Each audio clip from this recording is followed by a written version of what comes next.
Today I'm going to show you how to publish a Base44 app in just a few quick steps. If you already have your project ready and want to get it live fast, this is the simplest way to do it. This tutorial is short, clear, and perfect if you just need the exact steps without any extra confusion. If this video helps, please hit like and subscribe for more quick software tutorials. Let's jump right in. First, open the project you want to publish in Base44. Make sure you are inside the correct app or workspace because this is the project that's going to go live. Once your project is open, look at the top right corner of the screen. You should see a Publish button there.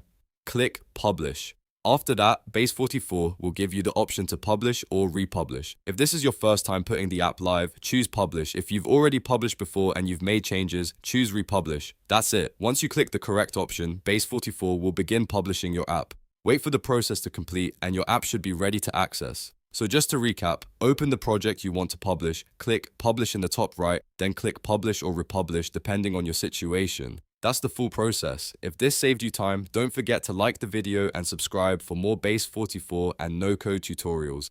Thanks for watching and I'll see you in the next one.